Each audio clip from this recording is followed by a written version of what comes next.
Olá pessoal, boa tarde. Para finalizar esse tema de genética, o conteúdo de genética, a gente vai conversar hoje um pouco sobre as síndromes cromossômicas. É importante que vocês saibam que uma característica hereditária, ela é passada pelos genes de um modo geral, Pode estar em qualquer um dos pares.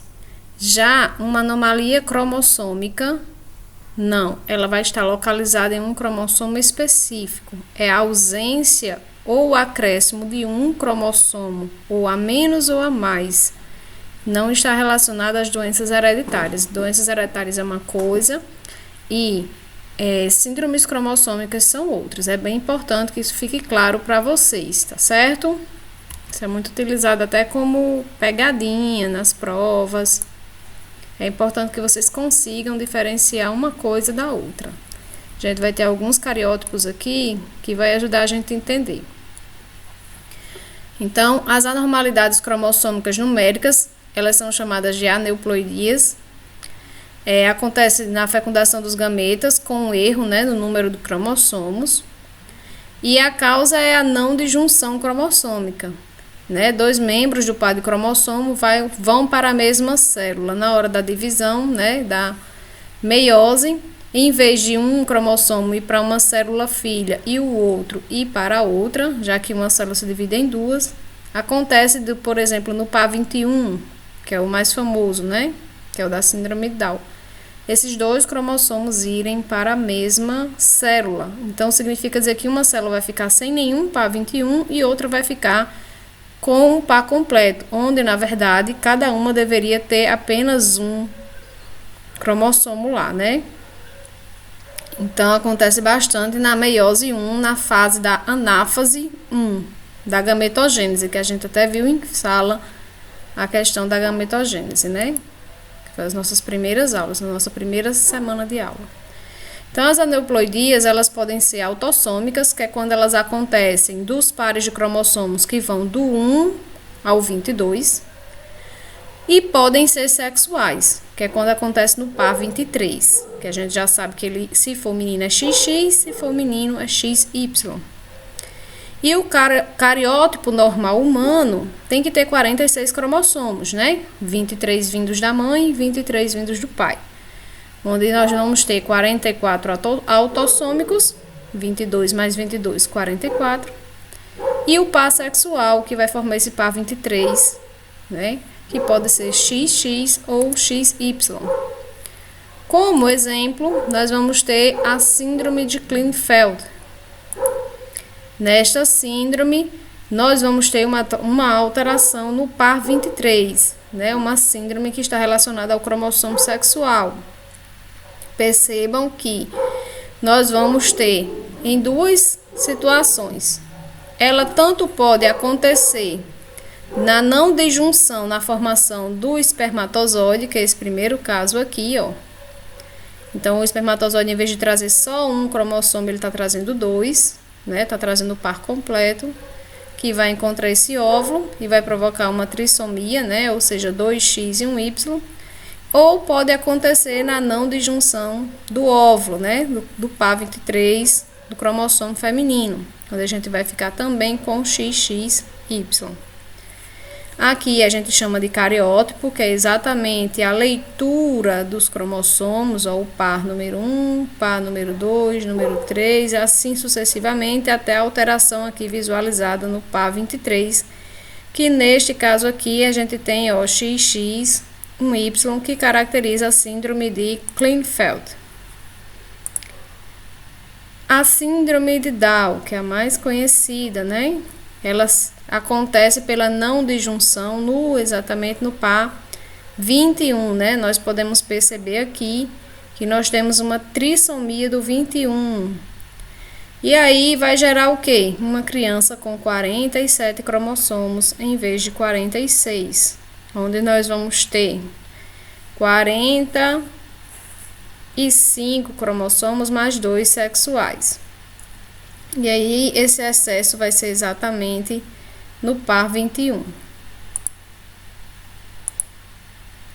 A síndrome de Down, ela é a trissomia do 21, ela pode estar associada ou não à debilidade mental, testa inclinada, língua protraída, estrabismo. Estrabismo é quando a criança tem um olho vesgo. Lembrando, gente, que todas essas características que nós estamos falando aqui, ela é de um contexto geral. Não significa dizer que toda criança que tenha uma síndrome de Down, Klinefelter, Turner, qualquer outra que vocês vão ver aqui, obrigatoriamente tenha que ter todas essas características, tá certo? Eritema, que é uma vermelhidão, defeitos cardíacos, é bastante comum. Prega simiesca, que é na palma da mão, também é uma característica bem marcante da síndrome de Down. Ponte nasal achatada, por isso que aquele examezinho que faz quando a mulher está com 13 semanas, 14 de gestação, para ver se o bebê tem o osso nasal, né? Porque quando não tem o osso nasal já é um indicativo que vai ter algum tipo de síndrome, porque é um dos ossos que não se formam, por isso que fica com a ponte nasal achatada. As pálpebras mongóis. E a esterilidade é comum nos meninos, né? Então a gente consegue visualizar bem as características. É quando o bebê nasce, geralmente os médicos já percebem. Síndrome de Edward, né? A síndrome do Edward, ele está na trissomia do cromossomo 18, né? Tá aqui o cromossomo 18, ó, com a sua trissomia. E a síndrome de Edward traz uma série de sequelas e características específicas, né? Como a deformidade facial, anomalias de extremidades, dedos cerrados, que é quando a mãozinha não abre, encurvados, malformações cardíacas, renais, genitais, respiratórias. Professora, tudo isso, na maioria dos casos, sim. Lábios leporinos, palato fendido, vai ter outra imagem mais na frente que dá para ver melhor o palato fendido. É tanto que 90% das crianças que nascem com a síndrome de Edward vão a óbito antes do primeiro ano de vida. E tem também o maxilar retraído ou ausente, né? Maxilar, essa região aqui.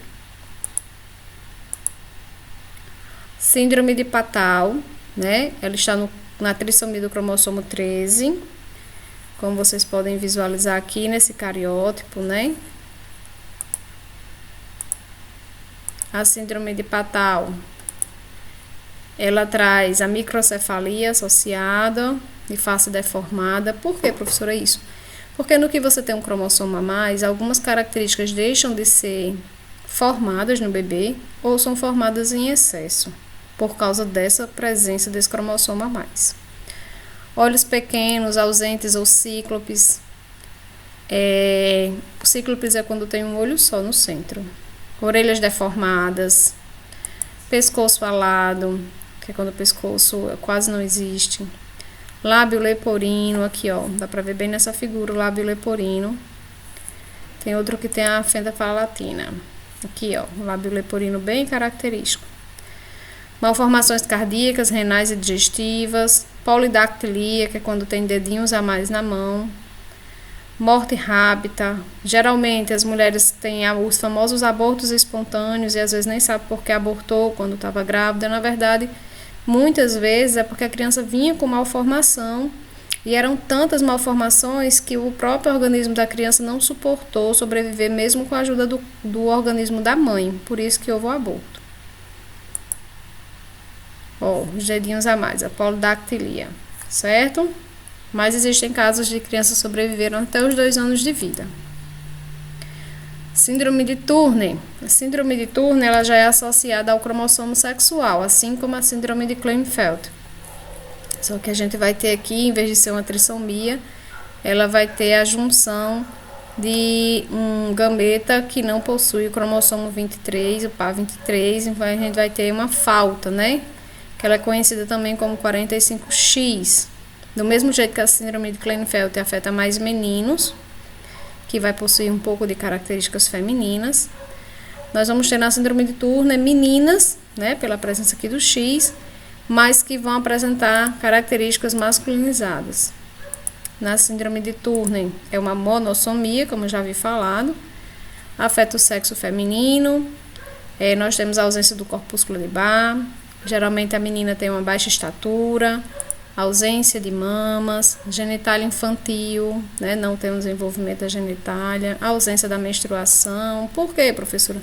Porque esses hormônios sexuais, eles estão relacionados aos cromossomos sexuais. Então, se eu não tenho um dos cromossomos, não há produção suficiente desses hormônios para que haja o desenvolvimento dessas glândulas, desses órgãos.